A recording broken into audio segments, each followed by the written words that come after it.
President Trump says there's an imminent deal to end his war with Iran. In a social media post Saturday, he said an agreement between the U.S. and Iran has been largely negotiated, and that the agreement was now subject to finalization by the U.S., Iran, and mediating nations. Mr. Trump added that in addition to many other elements of the agreement, the Strait of Hormuz will be opened.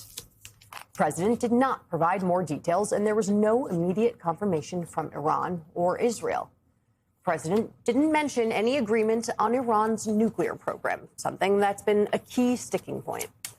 Two U.S. officials told the New York Times that a key element of the proposed agreement is an apparent commitment by Tehran to give up its stockpile of highly enriched uranium. However, an Iranian foreign ministry spokesperson suggested earlier Saturday on state media that the framework agreement would give Tehran between 30 to 60 days to resolve those sticking points over its nuclear stockpile. Speaking in New Delhi, India, earlier today, Secretary of State Marco Rubio said significant but not final progress had been made on a potential deal. The ultimate goal is that Iran can never have a nuclear weapon.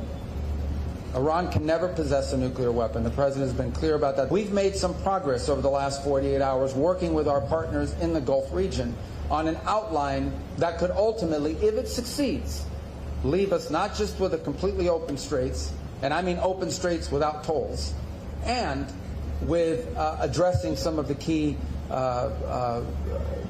things that underpin what has been Iran's nuclear weapons ambitions in the past. Joining us now, MS Now contributor Inzamam Rashid in Dubai and Nancy Youssef, staff writer for The Atlantic. Inzamam, let's start with you. What are we learning this morning about this deal that is being finalized? Well, I think there's a real sense of cautious optimism within the region, especially given that it was only just a few days ago we were hearing that President Trump and Israel could carry out huge attacks inside of Iran. And then, of course, Iran's retaliation, as we know, they've been gearing up for a retaliation ever since this ceasefire was implemented, would come to the Gulf states. So I think people are breathing a huge sigh of relief. That's first and foremost, given that we are now hearing from the president that a deal is not far off. But also we're seeing encouraging signs from other world leaders as well, pushing the US and Iran to get this deal over the line. Just earlier today, we've heard from Keir Starmer, the British Prime Minister, pushing to get the US and Iran to get this deal over the line. Now, I think any time that the president gets the Gulf nations on a phone call, which he did late last night, it is a pretty positive sign, because any deal needs to be given the nod ahead, the go-ahead from the Gulf leaders, and that's exactly what the president would have been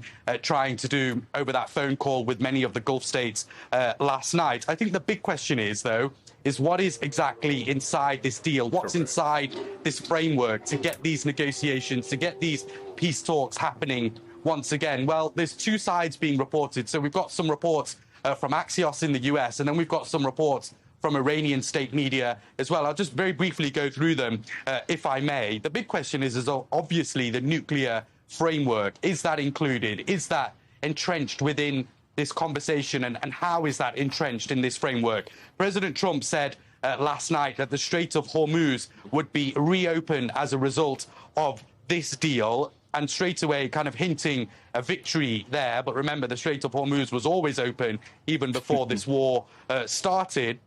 And that would come in exchange for lifting the US blockade in the Strait of Hormuz. So there includes here a 60-day ceasefire extension, the Strait of Hormuz to be reopened with no tolls. Iran agrees to clearing the mines that it's deployed in the Strait of Hormuz, that the US lifts its blockade on Iran's ports, and commitments from Iran to never pursue a nuclear weapon. Just very briefly, if I may, guys, also, the IRGC commander, who's been very vocal over the last few months since this war started, he said, straight after President Trump's message yesterday, that we reaffirm the Strait of Hormuz will remain under the full Iranian administration and sovereignty, even in the event of reaching any future agreement. The IRGC emphasizes that the authorities to determine transit routes, timing, and issuance of maritime licenses are an absolute sovereign right, exclusivity of Tehran, which really gives you the sense that despite all of this negotiation, this diplomacy, the IRGC still seems hell-bent on controlling that waterway. Nancy, I this morning am sleeker than a porpoise, but I have the memory of an elephant. Every weekend, we have the same conversation. We have for months. I'll try to make it sound different today. No, but Trump is saying that it's going to happen. The IRGC is saying they want it to happen. Yeah. The Gulf states are saying we hope it's going to happen. And yet, nothing comes out of it. I'm starting to feel like Lucy with the football, or my Charlie. I guess we're Charlie. They're Lucy with the football. Even if there is something, right, and I think there are a lot of people who have doubts, this memorandum of peace, which I guess is supposed to be 60 days, is it going to be substantively different than the world that existed before this war started? So I think the reason you're hearing the same things over and over again is that they've been debated over and over again. What's different this time is it feels like we're closer. But you're getting at the two sticking points that are making this so hard. One that has to be resolved imminently for there to be a deal, and one that appears that they're kind of kicking down the road. Yeah. So on the Strait of Hormuz, that's the imminent one, right? The Iranians are saying that we're going to retain some sort of control of it in conjunction with the Omanis. And the U.S. is saying it'll go back to pre-February 28. Operation, which is free and open. That has to be resolved before this sort of 30 or 60-day deal is set. On the nuclear side of it, that's what's supposed to be resolved in that second phase. This is not a deal. This is a deal to get to a deal. And I think that's what the ceasefire deal was. That was to stop. That is to stop the strikes from happening. So, and look, by the way, we've been in this period longer than the period of fighting. Yeah. And so I think that's there. But you're getting at a key element, which is, we have not seen the details from either side, and we've seen contested versions of what's happening. And so this has been the sticking point throughout.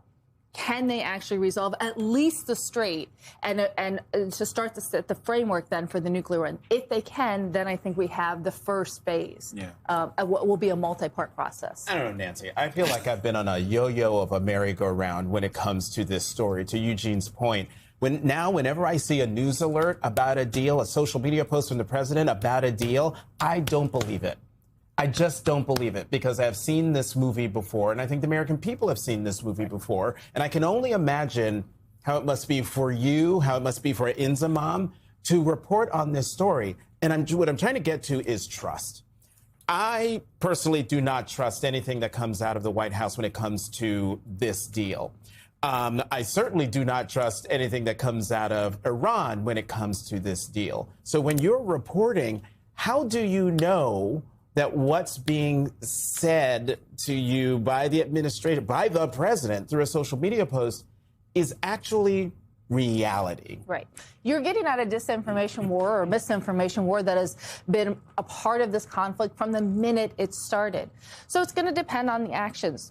I will say there is one big difference that's happened in the past few weeks, which is both sides are feeling the economic impact of where we are right now, right? I mean, the world economy has felt it because of the closing of that strait. And Iran, because of the U.S. blockade, are feeling the economic stress of this. Now, they can sustain this. The intelligence reports show all the way up until the midterms, but it's not without a cost.